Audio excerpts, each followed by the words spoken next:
حدیث قدسی رحمت عالم صلی اللہ علیہ وسلم نے اللہ سے بات روایت کی ہے. میرا رب کہتا ہے، فرمایا جب کوئی بوڑھا گناہگار میرے در پہ سوالی بن کے آتا ہے، جس نے ساری زندگی بغاوت میں گزاری، جس کے نامہ اعمال میں ایک بھی سجدہ نہیں، ساری زندگی تکبر میں گزار دی، جوانی کا نشہ تھا، شباب کی مستی تھی،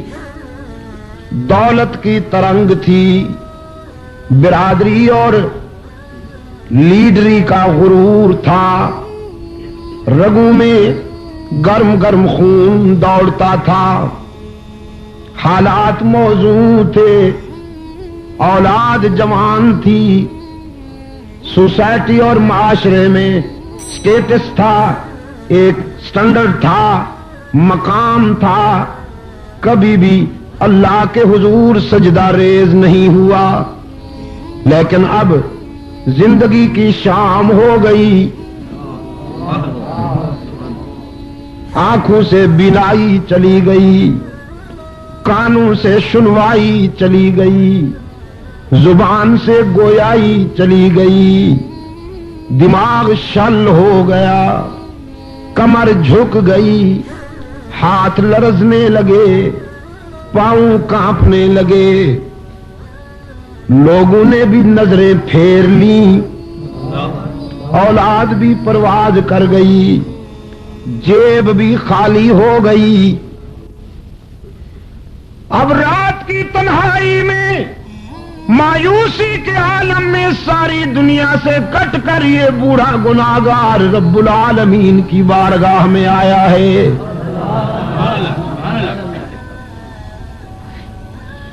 کہتا ہے تنگ دستی کے جو عالم میں گھبراتا ہوں، پردرے غیر پہ جاتے ہوئے شرماتا ہوں، ہاتھ پھیلانے میں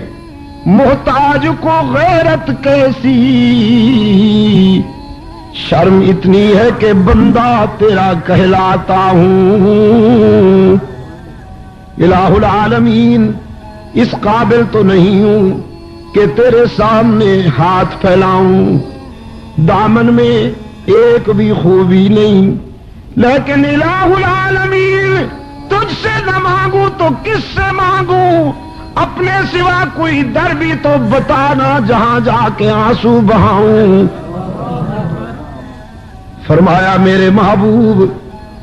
جب یہ بوڑھا میرے در پہ آ کر روتا ہے اور ہاتھ پھیلاتا ہے، اچھی طرح جانتا ہوں اسے،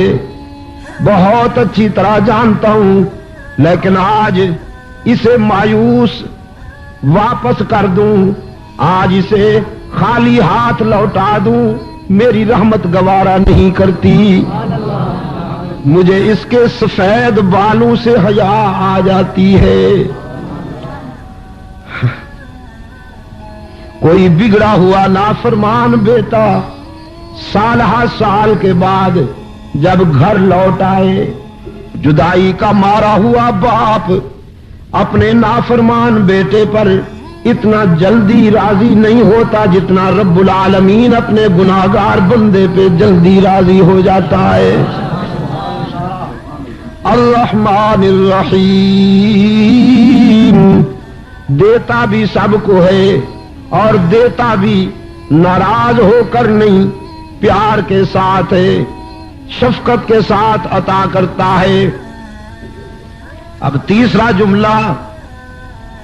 انسان کی زبان پہ آیا، مالک یوم الدین، جزا و سزا کے دن کا مالک و مختار بھی تو، سارا اختیار تیرے پاس. مالک یوم الدین، جزا و سزا کے دن کا مالک و مختار کون؟ سارا اختیار تیرے پاس. لا تزر وازرۃ وزر اخری، سب کانپ رہے ہوں گے، سب لرزہ بر اندام ہوں گے، نبی، رسول، ولی، صدیقین، شہداء سب کانپ رہے ہوں گے، ایک ہی صدا گونجے گی، لمن الملک اليوم، آج کس کی ملکیت ہے،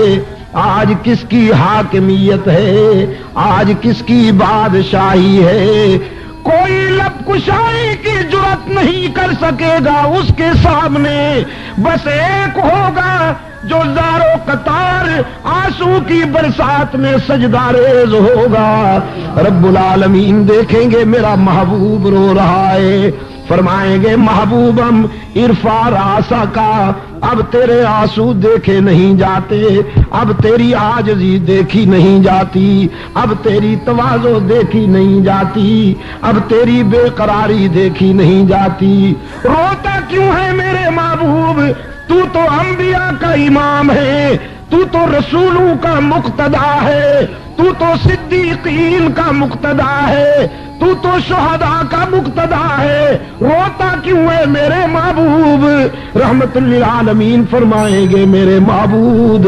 روتا اس لیے ہوں کہ میرے نام لینے والے جہنم میں جا رہے ہیں،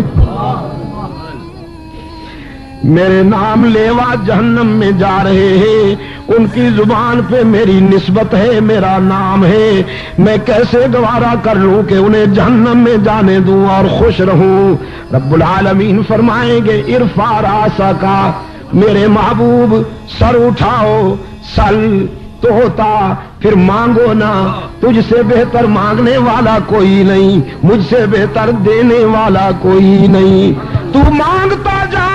میں دیتا جاؤں گا،